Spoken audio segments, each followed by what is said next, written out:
പ്രവാചകന്മാരും സാക്ഷ്യപ്പെടുത്തിയിട്ടുള്ള ദൈവനീതി നിയമത്തിലൂടെ അല്ലാതെ ഇപ്പോൾ വെളിപ്പെട്ടിരിക്കുന്നു. കണ്ടോ, നിയമത്തിലൂടെ അല്ലാതെ. ഇതാണ് ദൈവനീതി. ഫരിസേയരും നിയമജ്ഞരും പറഞ്ഞിരുന്ന നീതിയല്ല, എന്നാൽ പ്രവാചകന്മാരും നിയമവും പ്രവാചകന്മാരും പറഞ്ഞിരിക്കുന്ന ആ ദൈവനീതി യേശുക്രിസ്തു വഴി സൗജന്യമായി ഇപ്പോൾ വെളിപ്പെട്ടിരിക്കുന്നു. ആ വാക്കൊന്നുകൂടി വായിച്ചേ, തുറന്നു വായിച്ചേ.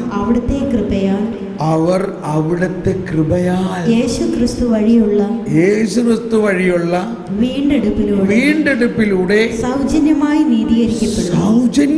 നീതീകരിക്കപ്പെട്ടിരിക്കുന്നു. ഇത് വേണോ ആർക്കെങ്കിലും? സൗജന്യമായുള്ള ഈ നീതി വേണോ? എത്ര പേർക്ക് വേണം? അവരൊന്ന് കരമുയർത്തിയേ. സൗജന്യമായി, നിങ്ങൾ ഒന്നും ചെയ്യണ്ട. കണ്ടോ, എന്നിട്ടും പകുതി പേര് കൈപൊക്കണില്ല. കാരണം നമുക്കിത് വിശ്വസിക്കാൻ പറ്റണില്ല. ഇതെന്ത് ഇത്ര എളുപ്പമാണോ? ഇത്ര സൗജന്യമായി കിട്ടുന്നോ? സൗജന്യമായി അതാണ് മനസ്സിലാക്കാൻ ബുദ്ധിമുട്ട്. കാരണം നമ്മളൊന്നും അങ്ങനെ സൗജന്യമായിട്ട് കൊടുക്കാറില്ല.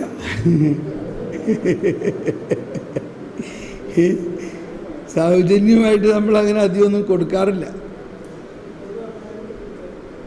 സൗജന്യമായിട്ട് കിട്ടണമെന്നോ? നമ്മളൊന്നും ചെയ്യേണ്ടതോ? ഒന്നുകൂടി വായിച്ചേ, തുറന്ന് വായിച്ചോ. വിശ്വാസം വഴി സംലബ്ധമാകുന്ന രക്തം കൊണ്ടുള്ള പാപപരിഹാരമായി ദൈവം അവനെ നിശ്ചയിച്ചു തന്നു. അല്ലോ, നമുക്ക് സൗജന്യമായിട്ടാണ് കിട്ടണമെങ്കിലും അതിനുവേണ്ടി ഒരാൾ വില കൊടുത്തു. ആര് വില കൊടുത്തു? ഈശോ അതിനുവേണ്ടി വളരെ വലിയൊരു വില കൊടുത്തിട്ട് നമുക്ക് വേണ്ടി നേടിത്തന്നതാണ്. തൻ്റെ രക്തം, തൻ്റെ ജീവൻ കൊടുത്തിട്ടാണ് നേടിത്തന്നത്. അപ്പോൾ അങ്ങനെ ഒരു നേട്ടത്തിലൂടെയാണ് അത്. അങ്ങനെ ഒരു യേശു തൻ്റെ ജീവൻ റാൻസം മോചനദ്രവ്യമായി കൊടുക്കുന്നത് കൊണ്ടാണ് നമുക്ക് സൗജന്യമായി കിട്ടിയിരിക്കുന്നത്. അങ്ങനെ കൊടുത്തുന്ന ആ ഒരവസ്ഥയിൽ നമ്മൾ ബന്ധപ്പെടുന്നതിന് നമ്മൾ എന്ത് ചെയ്താൽ മതി? യേശുവിൽ വിശ്വസിച്ചാൽ മാത്രം മതി. ഇപ്പൊ ക്ലിയർ ആയില്ലേ? ഇപ്പൊ ക്ലിയർ ആയോ? യേശുവിൽ വിശ്വസിച്ചാൽ മാത്രം മതി.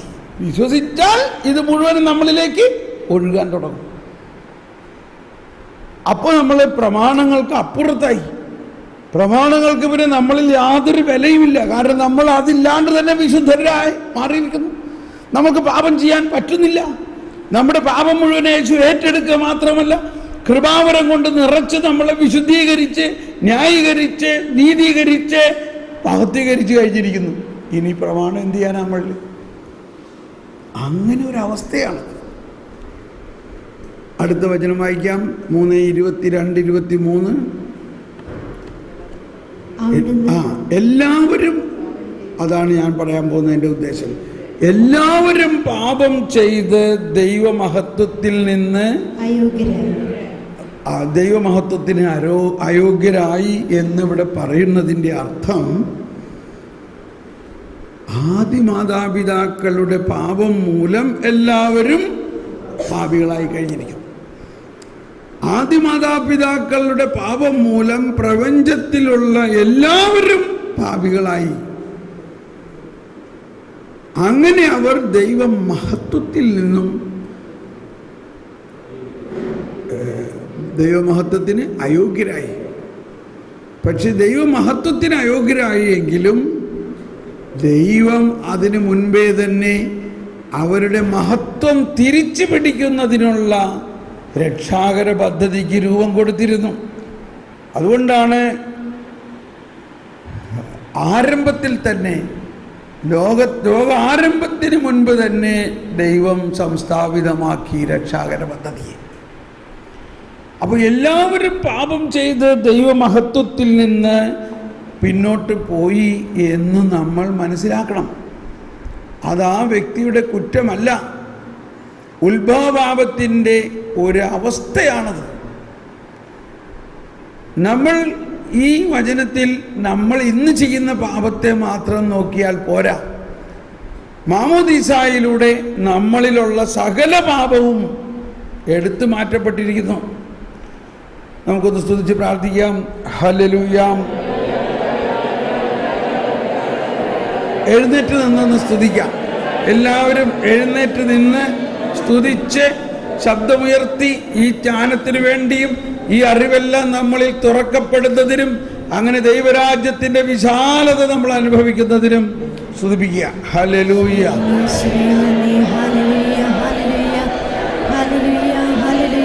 ശബ്ദമുയർത്തി ഹല്ലേലൂയ, ഹല്ലേലൂയ, ഹല്ലേലൂയ, ഹല്ലേലൂയ. ദൈവിക ജ്ഞാനം കൊണ്ട് ഞങ്ങളെ നിറയ്ക്കണമേ. Hallelujah, hallelujah, hallelujah. യേശുവേ നന്ദി. Hallelujah, hallelujah, hallelujah, hallelujah, hallelujah, hallelujah, hallelujah. പരിശുദ്ധാത്മാവേ ഞങ്ങളിൽ നിറയണമേ. പരിശുദ്ധാത്മാവേ. Hallelujah, hallelujah, hallelujah, hallelujah, hallelujah, hallelujah. Hala Hala Hala Hala Hala. Hallelujah, hallelujah, hallelujah, hallelujah, hallelujah, hallelujah, hallelujah, hallelujah, hallelujah. യേശുവേ നന്ദി, യേശുവേ നന്ദി, യേശുവേ നന്ദി. Hallelujah, hallelujah, hallelujah. Praise the Lord. ഇരിക്കാം.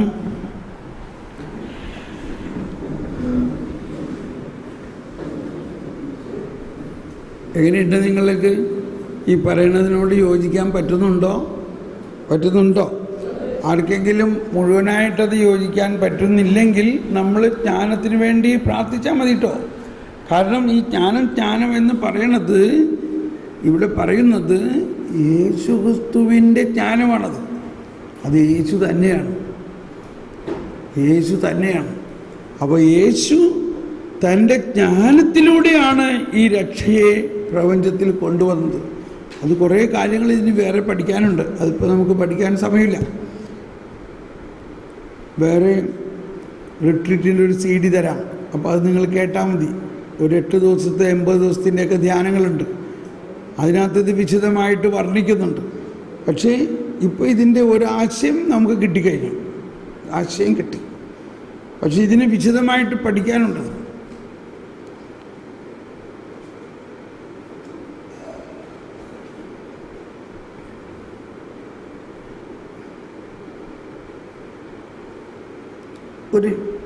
അതിലൊരു അല്പം കൂടി നമുക്ക് പഠിക്കാം. ഉത്ഭവപാപത്തെ തുടർന്ന് ഏദൻ തോട്ടത്തിൽ നിന്നും ആദത്തിനെയും ഹവ്വയെയും എന്തിനാണ് പുറത്താക്കിയത്? അപ്പോൾ ഉത്ഭവപാപത്തിൽ എന്താണ് വാസ്തവത്തിൽ സംഭവിച്ചത്? എവിടെ വെച്ചാണ് ഈ ഉത്ഭവപാപം ഉണ്ടായത്? ഏദൻ തോട്ടത്തിൽ വെച്ചിട്ടാണ്. അവിടെ വെച്ച് എങ്ങനെയാണ് ഈ പിശാച് അവരെ വഞ്ചിക്കാൻ വന്നത്? പിശാച് എങ്ങനെ ഈ തോട്ടത്തിൽ കയറി?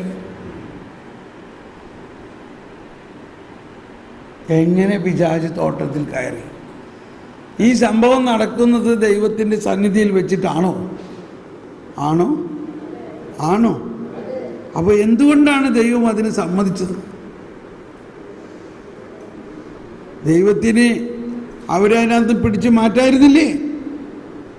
ദൈവം എന്തുകൊണ്ട് ഇങ്ങനെ ഒരു സംഭവം ഉണ്ടാകാൻ പിശാചിനെ അകത്ത് കയറ്റി?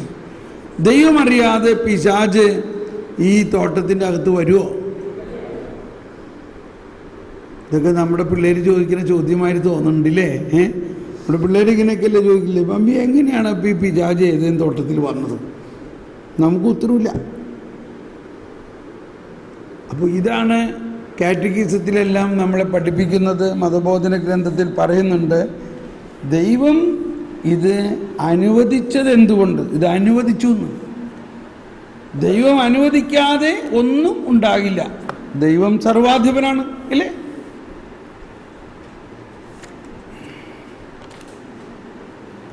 കാറ്റഗിസത്തിൽ 412 ഖണ്ഡികയിൽ പറയുന്നതാണ്, എന്തുകൊണ്ടാണ് ആദ്യ മനുഷ്യനെ പാപം ചെയ്യുന്നതിൽ നിന്നും ദൈവം തടയാതിരുന്നത്?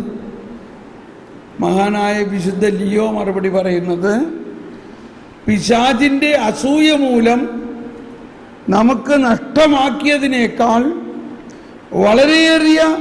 വളരെയേറിയ ദൈവാനുഗ്രഹങ്ങൾ ക്രിസ്തുവിൻ്റെ അവാച്യമായ കൃപ നമുക്ക് നേടിത്തന്നിരിക്കുന്നു.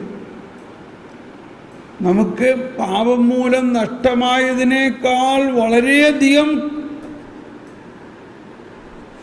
ഈശോ മിശിഹായുടെ വരവിലൂടെ നമുക്ക് നേടി. പാപം ഉണ്ടായിരുന്നില്ലായിരുന്നെങ്കിൽ പിന്നെ യേശു വരേണ്ട ആവശ്യമുണ്ടായിരുന്നു? അതൊക്കെയാണ് അതിൻ്റെ ചിന്തകൾ. ആ അർത്ഥത്തിലാണ് ഇവിടെ പറയുന്നത്. വിശുദ്ധ തോമസ് അക്വീനാസ് എഴുതി, ആദിമ പാപത്തിന് ശേഷവും മഹത്തരമായ ഔന്നത്യത്തിലേക്ക് മനുഷ്യപ്രകൃതി വളരുന്നതിന് തടസ്സമൊന്നുമില്ല. ചലോ, നമ്മളെപ്പോഴും പാപം ബ്ലോക്കാണെന്നാണ് വിചാരിക്കണേ. പാപം നമ്മുടെ വളർച്ചയ്ക്ക് ബ്ലോക്കല്ല.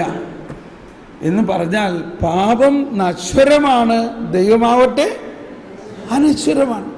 ഈ നശ്വരമായ സംഭവം അനശ്വരതയെ ബ്ലോക്കാക്കാൻ പറ്റുമോ? പറയും. അപ്പൊ എന്താ പിന്നെ ബ്ലോക്ക് ഈ പാപത്തെ എടുത്തു മാറ്റാൻ വന്ന യേശുക്രിസ്തുവിൽ വിശ്വസിക്കാത്തതാണ് ബ്ലോക്ക്.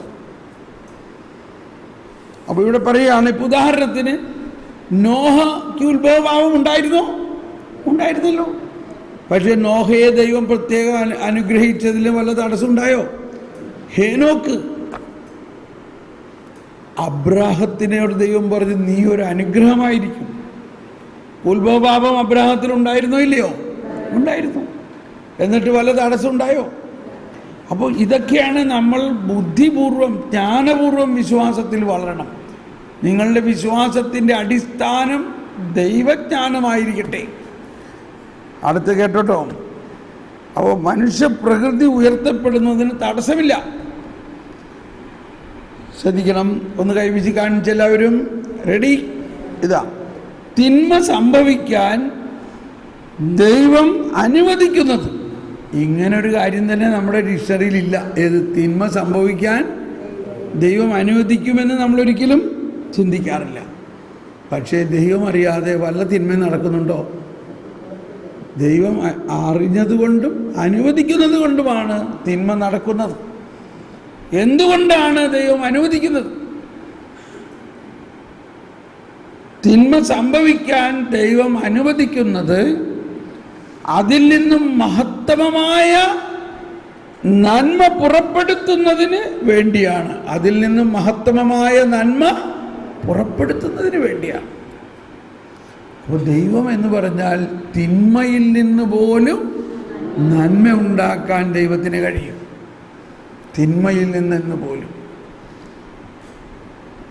വിശുദ്ധ പൗലോസ് ഇങ്ങനെ പറയുന്നു, പാപം വർദ്ധിച്ചിടത്ത് ദൈവകൃപ അതിലേറെ വർദ്ധിച്ചിരിക്കുന്നു. എന്തിനാണത്?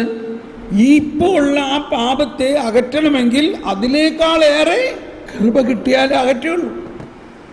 അതുകൊണ്ട് ദൈവം ആ കൃപ കൊടുക്കുകയാണ്. റോമൻ ആരാധനാക്രമത്തിലെ ആഹ്ലാദഗീതത്തിൽ, അതായത് ഉയർപ്പ് തിരുനാളിൻ്റെ അന്ന് ആ വലിയ മെഴുകുതിരിയുമായിട്ട് അച്ഛൻ പള്ളിയിലേക്ക് വരുമ്പോൾ പാടുന്ന കീർത്തനമാണ് ആഹ്ലാദഗീതം. യേശുവിൻ്റെ മഹത്വത്തെ പ്രകീർത്തിച്ചുകൊണ്ട് പാടുകയാണ്. അതിൻ്റെ ഇടയിൽ ഇങ്ങനെ 2 വരികളുണ്ട്. ഓ ഭാഗ്യകാരണമായ അപരാധമേ, ഓ happy fault, you have given us such a great savior. ഓ ഭാഗ്യകാരണമായ അപരാധമേ, ഇത്ര മഹാനായ ഒരു രക്ഷകനെ നീ ഞങ്ങൾക്ക് നേടിത്തന്നല്ലോ. ഓ ഭാഗ്യകാരണമായ അപരാധമേ, ഇത്ര മഹാനായ ഒരു രക്ഷകനെ നീ ഞങ്ങൾക്ക് നേടിത്തന്നല്ലോ.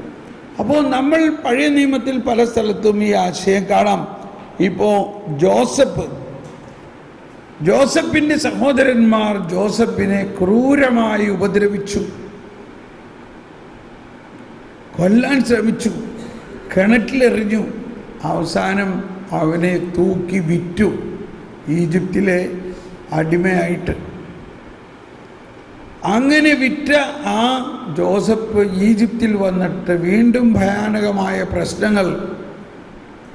അതിനുശേഷം ജോസഫിനെ ജയിലിൽ അടച്ചു.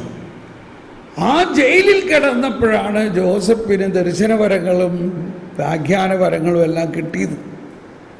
കരിസ്മാറ്റിക് വരദാനങ്ങൾ ജോസഫിൽ പ്രവർത്തിക്കാൻ ആരംഭിച്ചു. അങ്ങനെയാണ് ഫറവോയുടെ സ്വപ്നത്തിൻ്റെ വ്യാഖ്യാനം ജോസഫ് കൊടുക്കുന്നത്. അത് കഴിഞ്ഞിട്ട് നമുക്കറിയാം, ജോസഫ് ആ നാട്ടിലെ ഏറ്റവും വലിയ ആളായി മാറി. ഒറ്റ ദിവസം കൊണ്ട് ജയിൽ പുള്ളിയായിരുന്ന ജോസഫ് പ്രധാനമന്ത്രിയായി മാറിയിരിക്കുന്നു. എന്താണ് കാരണം? ജ്ഞാനമാണ്, ജ്ഞാനം. ഫറവോ പറഞ്ഞു, ഈ ജോസഫിനെ പോലെ ജ്ഞാനിയായിട്ടൊരു വ്യക്തി നമ്മുടെ ഈ നാട്ടിൽ വേറെ ഇല്ല. അതുകൊണ്ട് ഞാൻ എൻ്റെ മുദ്രമോതിരം അവനെ അണിയിച്ചുകൊണ്ട് അവൻ ഈ രാജ്യത്തിൻ്റെ സകല അധികാരങ്ങളും അവൻ്റെ മേലേൽപ്പിക്കുകയാണ്. അങ്ങനെ ജോസഫ് ആ രാജ്യത്തിൻ്റെ പരമാധികാരിയായി. ജോസഫിനെ ഫറവോയുടെ മകളെ കല്യാണം കഴിക്കാൻ കൊടുത്തു. ഫറവോയുടെ മകളുമായിട്ട് കല്യാണം കഴിച്ച് ജോസഫിന് ആദ്യ മകനുണ്ടായി. ഇപ്പോൾ ജോസഫ് പറയുകയാണ്, നമുക്ക് എൻ്റെ പഴയ കാര്യങ്ങളെല്ലാം മറക്കാം. അതുകൊണ്ട് നമുക്കിവനെ അങ്ങനെ ഒരു പേരിടാം. എന്ത് പേരിട്ടു? മനാസേ എന്ന് നമുക്ക് പേരിടാം. എന്ന് പറഞ്ഞാൽ പഴയതെല്ലാം മറക്കുക. അങ്ങനെ മറന്ന് പുതിയ ജീവിതത്തിൻ്റെ വലിയ സന്തോഷത്തിലിരിക്കുമ്പോൾ എന്താ കാണുന്നേ? തന്നെ കൊല്ലാൻ ശ്രമിക്കുകയും തന്നെ ഉപദ്രവിക്കുകയും തന്നെ ചൊല്ലിക്കാചരിപ്പിക്കുകയും ചെയ്ത തൻ്റെ സഹോദരന്മാരെല്ലാവരും തൻ്റെ മുമ്പിലിതാ വന്നിരിക്കുന്നു. പറ്റിയ സമയമാണ് പ്രതികാരം നടത്താൻ, ഇല്ലേ? പക്ഷേ ജോസഫ് ഒരു പ്രതികാരത്തെക്കുറിച്ച് ചിന്തിച്ചില്ല. ജോസഫിനെ തൻ്റെ എല്ലാ സഹോദരങ്ങളെയും കാണണം എന്ന് മാത്രം. അവസാനം ജോസഫ് അവരോട് തന്നെ പരിചയപ്പെടുത്തിയിട്ട് പറയുകയാണ്, ഞാൻ നിങ്ങൾ ഈജിപ്തുകാർക്ക് വിറ്റ നിങ്ങളുടെ സഹോദരൻ ജോസഫാണ്. ഇവരന്തം വിട്ടുപോയി. ഒന്ന് ആലോചിച്ച് നോക്കി, അവർ സ്വപ്നത്തിൽ പോലും പ്രതീക്ഷിക്കുന്നുണ്ടോ? ഇവർക്ക് അതോടെ ഭയമായി. കാരണം ഇവനിപ്പോൾ ഇവിടുത്തെ പ്രധാന അധികാരിയായെന്നുള്ള നിലയിൽ ആക്ഷൻ എടുക്കാമല്ലോ നിയമപ്രകാരവും. അല്ലെങ്കിൽ ഒരു നിയമമില്ലാണ്ട് ഇവരെ ഉപദ്രവിക്കുക അല്ലെങ്കിൽ കൊന്നുകളയാം, പ്രതികാരം നടത്താം. പക്ഷേ ജോസഫ് ഒട്ടും താമസിയാതെ പറഞ്ഞു, നിങ്ങൾ ഒട്ടും ഭയപ്പെടേണ്ട, നിങ്ങൾ എന്നോട് ചെയ്ത തിന്മ ദൈവം നന്മയാക്കി. സ്നേഹമുള്ളവരെ, ഇതാണ് പുതിയ നിയമം. അപ്പം ഇത് പഴയ നിയമത്തിൽ എങ്ങനെ വന്നു? അതാണ്, പഴയ നിയമത്തിൽ പുതിയ നിയമമുണ്ട്. ശരിക്കും ജോസഫിൻ്റെ ജീവിതം മുഴുവനും യേശു അനുഭവിച്ച പീഡാസഹനവും വഞ്ചിക്കലും ഒറ്റിക്കൊടുക്കലും എല്ലാം അതിൽ പ്രതിഫലിക്കുന്നുണ്ടോ ഇല്ലയോ? അവസാനം യേശുവിനെ ഉയർത്തി. പണിക്കാർ ഉപേക്ഷിച്ച് കളഞ്ഞ കല്ല് മൂലക്കല്ലായി തീർന്നു. അതിൽ പഠിപ്പിക്കുന്ന വലിയൊരു കാര്യം, ദൈവത്തിന് തിന്മയിൽ നിന്ന് പോലും നന്മയുണ്ടാകും. അപ്പോൾ ഇതാണ് നമ്മളിൽ ഉണ്ടാകേണ്ട ഒരു വലിയ രഹസ്യം. പാപത്തെ കാണുമ്പോൾ പാപം മൂലം എല്ലാം നശിച്ചു പോയി, നീ അങ്ങനെ ചെയ്യുകയാണെങ്കിൽ ആകെ കുടുംബം നശിക്കുള്ളൂ, നീ ആകെ നശിക്കും, ശാപമാണ്, ഇതൊക്കെ പറയുമ്പോൾ യേശുക്രിസ്തുവിലുള്ള വിശ്വാസമില്ലായ്മയുടെ പ്രഘോഷണം മാത്രമേ ആവുന്നുള്ളൂ. യേശുക്രിസ്തുവിൽ വിശ്വസിക്കുന്നവൻ പറയും, എത്ര വലിയ പാപമാണെങ്കിലും അതെല്ലാം എൻ്റെ യേശു പരിഹാരം ചെയ്ത് കഴിഞ്ഞിരിക്കുന്നു. എന്നാൽ ഇപ്പോൾ എനിക്കത് പൂർണ്ണമായ അനുഭവമായിട്ടില്ലെങ്കിലും യേശു അത് നടത്തിത്തരും. ഒരു ശക്തിക്കും എന്നെ യേശുവിൽ നിന്ന് അകറ്റുക സാധ്യമല്ല. ഒന്ന് സ്തുതിച്ച് പ്രാർത്ഥിക്കാം. യേശുവേ സ്തോത്രം. ഒന്നുകൂടി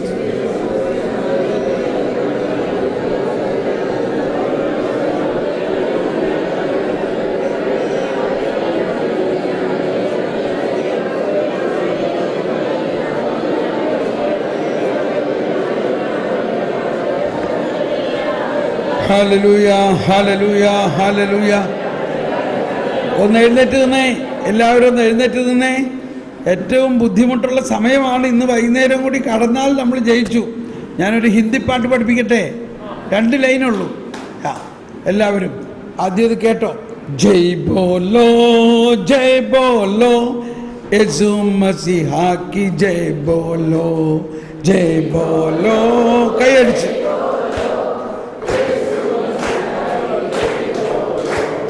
എന്തൊരു ജയ്യാണിത്. ഇതൊന്നും ജയ്യൊന്നുമല്ല. ജയ് ബോലോ ജയ് ബോലോ യേശു മസീഹാ കി ജയ്. जोर से जय बोलो യേശു മസീഹാ കി ജയ്. ശക്തിയോടെ ജയ് ബോലോ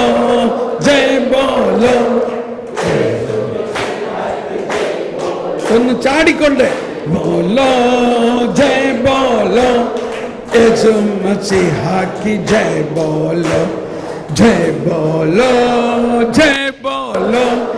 യേശു മസീഹാ കി ജയ്. बोलो जोर से जय बोलो യേശു മസീഹാ കി ജയ്. ഇനി ഒരു വലിയ ജൈവിളിയാണ് കേട്ടോ. നിങ്ങൾക്ക് ഏറ്റവും ശക്തി ഉപയോഗിച്ച് ജയ് വിളിക്കാനുള്ള അവസരമാണ്. ബോലോ പ്രഭു യേശു ക്രിസ്തു കീ. പോരാ, പകുതി പോലും ശബ്ദം എടുത്തില്ല. പകുതി പോലും ശബ്ദമെടുത്തില്ല. ഇപ്പൊ കണ്ടോ, രണ്ടാമതൊന്നും കൂടി എടുത്ത് ഫുൾ പവർ എടുക്കണം. നോക്കിക്കോ. ബോലോ പ്രഭു യേശു ക്രിസ്തു കീ. കണ്ടോ വ്യത്യാസം? കണ്ടോ? Praise the Lord. हमारे मुक्तिदाता की, राजराजेश्वर की. Praise the Lord. നമുക്കിരിക്കാം.